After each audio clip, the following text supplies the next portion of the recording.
Hi guys, මම අද මේ වීඩියෝ එක කරන්නේ ෆ්‍රොන්ස් වෙහිකල් එකට කොහොමද ඩෑෂ් කැම් එකක් සෙට් කරන්න කියලා කියා දෙන්න. එතකොට මේ මම සිලෙක්ට් කරලා තියෙන කැමරා එක තමයි 7MI බ්‍රෑන්ඩ් එකේන A810 කියන කැමරා මොඩල් එක. මේකේ 4K support, high resolution, night vision එකත් හොඳට තියෙනවා. ඒ වගේම මේකේ driver assistance functions ගොඩක් තියෙනවා. ඒ කියන්නේ lane එක cross වෙද්දී lane departure function එක තියෙනවා. එතකොට ඒක ඇලර්ට් කරනවා. ඊට අමතරව ඉස්සරහින් වාහන එද්දී ඒකත් ඇලර්ට් කරනවා ලං වෙන වැඩි නම්. එතකොට මිනිස්සු වෙනම ඒ වෙලින් ඩිටෙක්ට් කරලා ඇලර්ට් කරනවා. ඒ වගේම රයිඩර්ස් ඒ කියන්නේ බයිසිකල් අර එහෙම ඒවා වෙනම ඩිටෙක්ට් කරනවා. අපිට ඕන විදිහට ඒ ටික ඔෆ් කරගන්නත් පුළුවන්. ඒ වගේ ෆන්ක්ෂන්ස් ගොඩක් තියෙනවා මේ කැමරා එකේ. ඒ හින්දා තමයි මේ කැමරා එක මම සිලෙක්ට් කරලා තියෙන්නේ. මේ කැමර එකේ ෆ්‍රන්ට් කැමර එක රිය කැමර එක ඒ වගේම වයර් සෙට් දෙකක් එනවා. පවර් වයර් එකයි පිටිපස්සේ කැමරකට වයර් එකයි තව පොඩි ටූල් එකක් එනවා. ඒ ටික මේ කැමර එකට හම්බ වෙනවා. අපි මුලින්ම බලමු කොහොමද මේක සෙට් කරන්න කියලා. මම මුලින්මම වයිපර් එක යන තීරුව මෙන්න මේ විදිහට සෙලෝ ටේප් එකක් ගහලා වෙන් කරගත්තා. මොකද වයිපර් එකෙන් වීදුරුව ක්ලියර් වෙන ඒරියා එකේ තමයි කැමර එක සෙට් කරන්න ඕන වැස්ස වෙලාවට. හොඳට පේන්නත් ඒ වගේම දූවිලි පියදෙන්නත් ඕනි. ඒ කාරණා හින්දා මේ කැමර එකෙන් view point එක අනිවාර්යෙන් වයිප් එකෙන් කවර් වෙන ඒරියා එකක් වෙන්න ඕනි. ඒ හින්දා මෙන්න මේ විදිහට මම සෙලෝ ටේප් එකක් ගහගත්තා ඒරියා එක වෙනම අයිඩෙන්ටිෆයි කරගන්න. ඊට පස්සේ මෙන්න මේ විදිහට කැමර එක මම තියලා ගානට ඇඩ්ජස්ට් කරලා බලනවා කොහොමද කැමර එක එතනට සෙට් වෙන්නේ කියලා. එතකොට ගොඩක්ම අර සෙලෝ ටේප් එකෙන් පල්ලෙහා ඒ කියන්නේ වයිප් එකෙන් ක්ලීන් වෙන ඒරියා එක තමයි අනිවාර්යෙන් කවර් වෙන්න ඕන. මේ මම ඇත්තට මෙතන සිලෙක්ට් කරගත්තේ උඩ ඩොට් ටිකක් තියෙනවා. එතන අවුවත් පොඩ්ඩක් වැටෙනවා අඩුයි. ඒ වගේම කැමරා එක වෙන කාටවත් පේන්නෙත් නෑ හයි කරලා කියලා. අපිට හයිඩ් වෙනවා වගේ තියෙනවා. ඒ හින්දා එතන ඒරියා එක සිලෙක්ට් කරගත්තා මම කැමරා එක හයි කරන්න. එතකොට මේ විදිහට තමයි කැමරා එක මම තියලා බැලුවේ. ඊට අමතරව එහා පැත්තෙන් වයර් එන සෙට් එකේ ඉඩ පොඩ්ඩක් තියාගන්න ඕන. වයර් ටික නැත්නම් නමලා ගන්න වෙන උඩට. ඒ හින්දා වයර් එක පොඩ්ඩක් ඒක ගානට ලස්සනට එන විදිහට බැලන්ස් කරලා තමයි තියාගත්තේ. මෙන්න මම මේ හෝල්ඩ් එකක් දාලාම තමයි ඔය කරන ඔක්කොම ටික කරන්නේ. මොකද ඒක ගලවලා නෙමෙයි කරන්නේ. ඊට පස්සේ පොඩ්ඩක් මම එතන පොඩ වීදුරු අලවන්න ඉස්සෙල්ලා සුද්ධ කරගත්තා. මේකට අර ස්ටිකර් එකකුත් එනවා. ඒක ගැහුවට පස්සේ සාර්ථක නෑ. ඒක නැතුව තමයි මම ඩිරෙක්ට් වීදුරුවට මේක ඇලෙව්වේ. එතකොට පිය දාලා වෙලා ඔන්න ওই විදිහට තමයි අලෙව්වට පස්සේ ඔන්න ඔයගලන්ට ඩොට් ටිකක් පේනවා. ඒ ඩොට් ටිකෙන් මගේ තමයි ඇලවිලා තියෙන්නේ මගේ අර මේ හෝල්ඩ් එක කියන්නේ සුදු පාට ස්ටිකර් එක ඇලවෙන ඒරියා එක. එතන ඒ විදිහට ඇලවුවාන් පස්සේ පේන්නේ නැත්තම කැමරා එක අවුවත් පොඩ්ඩක් වැටෙනවා අඩුයි කියලා හිතුණා. එහෙම ලොකු දෙයක් නැහැ. ඒනට කැමරා එක ගානට එතනට ගැලපෙනවා. එතකොට ඔන්න ඔය විදිහට තමයි පේන්නේ. ඔය තියෙන්නේ අතන මර ඩොට් ඒරියා එක ඒ ගානට වගේ සමාන්තර වගේ තමයි ඔය මේ කැමරා හෝල්ඩ් එක ගම්මල අර ස්ටේප් එකකින් ඇලවිලා තියෙන්නේ. ඔන්න ඔය විදිහට තමයි ඇලවෙන මම කැමරා එක ගැලෙව්වට පස්සේ අලවද්දි කැමරාවත් තියාගෙනම අලවන්න. ඊට පස්සේ මම ඔන්න පිටිපස්ස කැමරා එක හයි කරන්න හදන්නේ. හයි කරන්න ඉස්සෙල්ලා මම නිකන් සෙට් කරලා බැලුවා පිටිපස්ස කැමරාවේ කොහොමද කෙලින් සිරස් අත කොහොමද හරියට හොයාගන්නේ කියලා. ඇත්තටම මේ කැමරා එක ඇතුලෙන් ෆන්ක්ෂන් එකක් තියෙනවා අපිට මාරු කරන්න පුළුවන් දෙපැත්ත. ඒ හින්දා එක එච්චර වෙරි ඕනේ නැහැ. උනාට මම කෝකටත් ඔහොම දාලා තමයි හයි කරේ. ඔය විදිහට තමයි මම පිටිපස්සේ ටින්ටර් එක පොඩ්ඩක් කපලා ලයිට් ටින්ටර් එකක් තියෙනවා නම් කපන්න ඕන වෙන්නේ නැහැ. පොඩ ඩාර්ක් ටින්ටර් එකක් තියෙනවා නම් කපන්න වෙනවා. ඔන්න ඔය විදිහට කපලා හයි කරගත්තා. ඊට පස්සේ මම උතනින් ග්‍රිල් එකෙන් චූටි කට් එකෙන් හිලක් විදලා ස්ක්‍රූ එකක් ඇතුළට දාලා ඔන්න ඔය විදිහට ඇල්ලුවාන් පස්සේ ඕක ගැලවිලා එළියට එනවා. වටේ ටූල් දාලා අදින්න එපා. මැදින් චූටි හිලක් දාලා අදින්න ලොකු හිලක් ගන්නත් එපා. ඔන්න ඔය විදිහට මේ ප්ලාස්ටික් කෑල්ල ගලවලා ගත්තට පස්සේ ඒකේ ඇත්තටම පිටපැත්තේ තියෙන රබර් මික්ස් එකක් වගේ ඇතුළේ තියෙනවා ප්ලාස්ටික් එක. මැටීරියල් වර්ග දෙකකින් ඔය මේක හදලා තියෙන්නේ. ඒතකොට එළියේ රබර් එක මම මුලින්ම හිල චූටියට හදාගන්න කිව්වේ ලොකුවට හදන්න එපා කියලා. මම ඊට පස්සේ පොඩක් එළියේ ප්ලාස්ටික් එක පොඩක් කතුරකින් ඔන්න ඔය විදිහට ප්ලාස්ටික් එක විතරක් ගන්නට නිකන් අර අපේ කැමරා එකේ වයර් එකේ සයිස් එකට ලොකු කරගන්නවා. අනිත් පැත්ත මේ පොඩියට තිබ්බට කමන්න. ඒතකොට තදට ගන්න පුළුවන්. අර ප්ලාස්ටික් එක විතරක් චුට්ටක් ගාලා මේ හදා ගන්නවා වයර් එක ගන්න පුළුවන් විදියට. මේ ඔයාලට පේනවා ඉතින් මම පැත්තෙන් ගාලා තියෙන ප්ලාස්ටික් එක. හැබැයි එහා පැත්තේ රබර් ගතිය තියෙන එක පොඩියට තියෙනවා. ඔන්න ඔය විදිහට තමයි දැම්මහම වයර් එක දැම්මහම පේන්නේ. ඔය විදිහට දාලා අපිට මේ ඇතුළට වයර් එක ගන්න පුළුවන්. වයර් එක ගන්න විදිහත් මම ඉස්සරහට පෙන්නන්නම්. ඔය විදිහට වයර් එක ඇතුලෙන් ඔහොම අරගෙන ඕම ඇතුළට අපේ එතන ඇතුලෙන් දාන ගමන් ওই වයර් සෙට් එක යන රබර් මේ හවුසින් එක තියෙන එක තියෙනවා. ඒකත් ගලව ගන්න ඕන. ඒකත් ඔයාලට දැක්කහන් තේරෙයි ගලවන කොහොමද කියලා. ඒක චුට්ටක් අර පොඩි රබර් කෑල්ලක් තියෙනවා. ඒකෙන් ඇද්දාම ගැලවෙනවා. පරිස්සමට ඒක ගලවගෙන ඔන්න ඔය විදිහට ඇඟිල්ලෙන් ඒක අපි වයර් එක අනිත් පැත්තට ගන්නවා. ඒක නම් මුකුත් අවශ්‍ය නැහැ. නිකම්ම වයර් එක අතින් දාලා ඇඟිලි දෙකෙන් ওই විදිහට අපිට මේ වයර් එක ගන්න පුළුවන්. වයර් එක වැඩි තදට අදින්න එපා. වයර් එක ওই විදිහට මේ අරගන්න පුළුවන්. මුල් වලට සෙට් වෙන්නේ නැති වෙන්න අන්න ඔය විදිහට වයර් එක ඇදලා ගන්න පුළුවන්. ඊට පස්සේ අපිට තියෙන්නේ අන්න ඔය අපි ගලව ගත්ත කෑල්ල බෝඩර්ස් නැමෙන්නේ නැති වෙන්න ගානට ඇතුළට කියලා තද කරලා එතන සෙට් කරගන්න. ඔන්න ඔය විදිහට බෝඩ් එක ඇතුළට රබර් බෝඩ් මේ බීඩ් එක ඇතුළට නැමෙන්නේ නැති වෙන්න ගානට ඇතුළට දාලා තද කරගන්න. එතන වැඩේ ඉවරයි. දැන් තියෙන අපිට කොහොමද වයර් එක ඉස්සරහට ගෙනියන්නේ කියලා බලන්න. මම try කරාවේ හෝල්ඩ් එක ඇතුලේ රබර් හෝල්ඩ් එක ඇතුලෙන් ඇතුළට එහා පැත්තට වයර් එක නිකන් ගන්න. ඇත්තට මේක නිකන් ගන්න බෑ. ඒ හින්දා හොඳම දේ ඒකට වෙන ක්‍රමයක් පාවිච්චි කරන එක.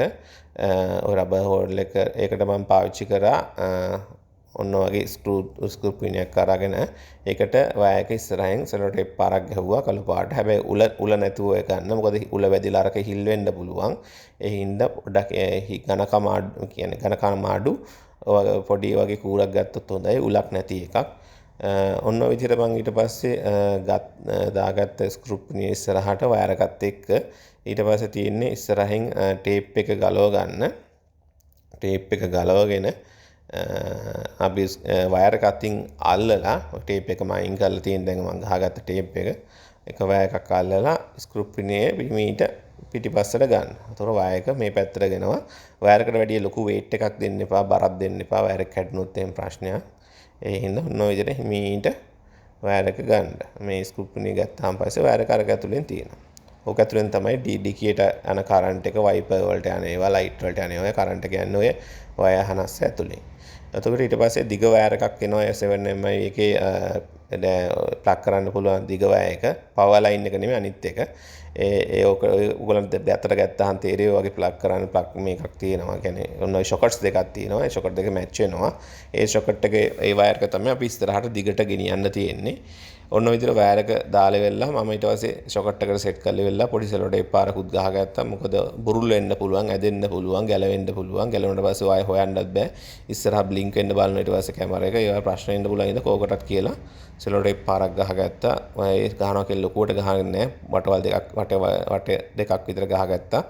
මේ ගහලා ආයෙ ගලව ගන්න උනොත් කියලා ඔය විදිහට දාගත්ත කෝකටත් හොඳ හින්දා.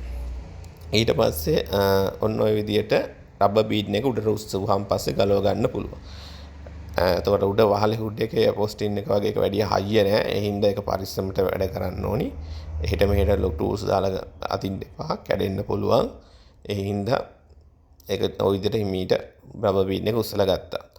අරන් ඉවරලා ඒක ඇතුලෙන් වයර් එක එළියට අරගෙන අතරින් ගත්ත වයර් එක ඒක හිමීට බොඩි ටූල් එකක් දාලා එළියට අරගෙන හැන්ඩල් එකක් අතේ තියෙන එකෙන් ඇදලා ගන්න පුළුවන් වයර් එක. ඒක අරගෙන ওই විදිහට ඉස්සරහට වයර් එක අරන් යන්නයි තියෙන්නේ. ඔය කරන විදිහට වයර් එක අරගෙන යන්න තියෙන්නේ. ඊට පස්සේ ඔන්නම රබර් බීඩ් එක තද කරලා හයි කරගන්න පුළුවන්. ඒතර මම රබර් හෝල්ඩ් එකත් හයි කරගත්තා. මට ඒක වීඩියෝ කරන්න බැරි වුණා. අපි ගලවගත්ත රබර් හෝල්ඩ් එකත් හයි කරගත්තා. ওই විදිහට අපිට ඉස්සරහට වයර් එක අර ප්ලාස්ටික් ටූල් එකක් හම්බ වෙනවා 7MI එකේ. ඒ ටූල් එක පාවිච්චි කරලා හිමීට වැඩි තද කරන්නේ නැතුව හිමීට ඉස්සරහට දාගෙන යන්නයි තියෙන්නේ. මේ විදිහට දාගෙන යන්නේ. එතකොට ඕකේ අපිට පිටිපස්සේ බීඩ් එක ඔන්න ඔය විදිහට ගලව ගන්න වෙනවා ඉස්සරහට ගෙනියන්න වයර් එක. 7MI නම් ඔයගොල්ලෝ හයි කරන්නේ ඒක වයර් එක ටිකක් දිගයි ෆ්‍රොන්ස් එකට. ඒ හින්දා මෙතන වයර් එක ඉස්සරහට ගෙනියලා ආයෙ වයර් එකක් පිටිපස්සට පොඩ්ඩක් දාලා ආයෙ වයර් එකක් ඉස්සරහට ගෙනිච්චොත් ඔයගොල්ලන්ට මේක ඇතුලේ උඩ් එක ඇතුලේම මේ වයර් එක මේ දිග බැලන්ස් කරගන්න පුළුවන්. මම නිකන් ට්‍රික් එකක් කිව්වා ඔයාලට. මට මං ඉස්සරහින් තමයි කරේ. මට ඉස්සරහට පිටිපස්ස කරන්න පුළුවන් නම් හොඳයි. මොකද ඒක මේ ඉස්සරහ එයා බෑග්ස් වලට එන මේවා ටිකක් එනවා මේ ඇදෙන මේ වගේ එයා බෑග්ස් වල ඒවට එන ඒවයි ඒවට බාධාවක් නොවෙන්න තමයි දාගන්න ඕනි. ඒ හින්දා ඔතන තමයි හොඳම තැන වයකේ දිග බැලන්ස් කරගන්න. වයක දිග ප්‍රමාණය. ඒ හින්දා ඔතනදී සාමාන්‍යයෙන් අඩි 2ක විතර මේ නැමිමක් කරලා වයර් එකෙන් 3ක් එනවා. එතකොට එහාට ඉස්සරහට පිටිපස්සට ගත්තා ඉස්සරහට ගත්තා. එතකොට මේ ඒක වයර් එක හදා ගන්න පුළුවන් ට්‍රික් එකක් පිළිගන්නවා. ඉස්සරහත් ඒ විදිහටම කරගන්නවා. ඒක මට පොඩි වීඩියෝ කෑල්ලක් තිබ්බේ. ඊට පස්සේ වයර් එක ඊට පස්සේ මෙතන වයර් දෙකම ඉස්සරහට අරගෙන මෙතන එන ගාන බල්ල වෙලා වයර් දෙකම ඔහොම අතුලට රින්ග් වල ගන්න ඕන. වයර් දෙකම කියන්නේ පිටිපස්සෙන් එන වයර් එකයි පවර් ලයින් එකයි දෙකම.